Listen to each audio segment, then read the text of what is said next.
Hello കൂട്ടുകാരെ, ഇന്ന് നമ്മളിവിടെ എന്തിനാ കൂടിയിരിക്കണേന്നറിയോ? ഇന്ന് ദേശീയ ഭരണഘടനാ ദിവസം. ഇന്ത്യൻ ഭരണഘടനയുടെ കരട് പൂർത്തീകരിച്ച് 75 വർഷം തികയുന്ന ഈ ദിവസം ഭരണഘടനാ ദിവസം അഥവാ സംഹിതാ ദിവസം എന്നറിയപ്പെടുന്നു. ഒരു രാജ്യത്തിന്റെ അടിസ്ഥാന നിയമ സംഹിതയാണ് ഭരണഘടന.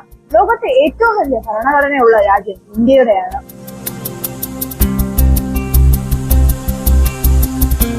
ബ്രിട്ടീഷ് സർക്കാർ രൂപം കൊടുത്ത ക്യാബിനറ്റ് മിഷനും അന്നത്തെ പ്രമുഖ രാഷ്ട്രീയ നേതാക്കൾ തമ്മിൽ നടത്തിയ ചർച്ചയുടെ അടിസ്ഥാനത്തിൽ 1946 ഡിസംബർ 6 തീയതി രൂപീകരിച്ച ഭരണഘടനാ നിർമ്മാണ സഭയാണ് ഇന്ത്യൻ ഭരണഘടനയ്ക്ക് രൂപം നൽകിയത്. 389 അംഗങ്ങളുണ്ടായിരുന്ന ഇന്ത്യൻ ഭരണഘടനാ നിർമ്മാണ സഭയുടെ ആദ്യ സമ്മേളനം ചേർന്നത് 1946 ഡിസംബർ 9 തീയതിയാണ്.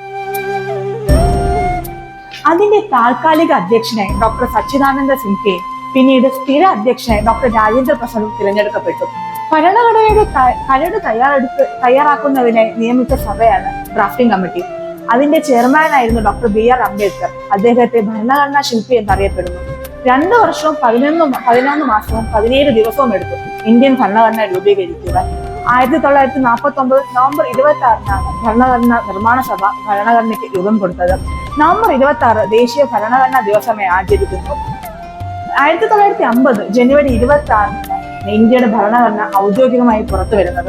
395 അനുച്ഛേദങ്ങളും 8 പട്ടികകളും 22 ഭാഗങ്ങളും ഉള്ളതായിരുന്നു ഇന്ത്യൻ ഭരണഘടന. ഇന്ത്യൻ ഭരണഘടനയുടെ അടിസ്ഥാന ആദർശങ്ങളും മൂല്യങ്ങളും ഭരണഘടനയിൽ പ്രതിഫലിക്കുന്നു. ഭാരതത്തിലെ ജനങ്ങളായ നാം എന്ന് തുടങ്ങുന്ന ഇന്ത്യൻ ഭരണഘടനയുടെ ആമുഖത്തിന്റെ ശില്പി ജവഹർലാൽ നെഹ്റുവാണ്. ഇന്ത്യൻ ഭരണഘടനയുടെ സത്തയും താക്കോലും എന്ന് ആമുഖത്തെ അറിയപ്പെടുന്നു.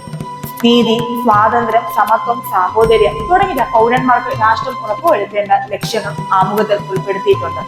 പരമാധികാരം, സ്ഥിതി, സമത്വം, മതേതരത്വം, ജനാധിപത്യം, റിപ്പബ്ലിക് എന്നിവ ഭരണഘടനയുടെ ആമുഖത്തിൽ പ്രതിഫലിക്കുന്നു.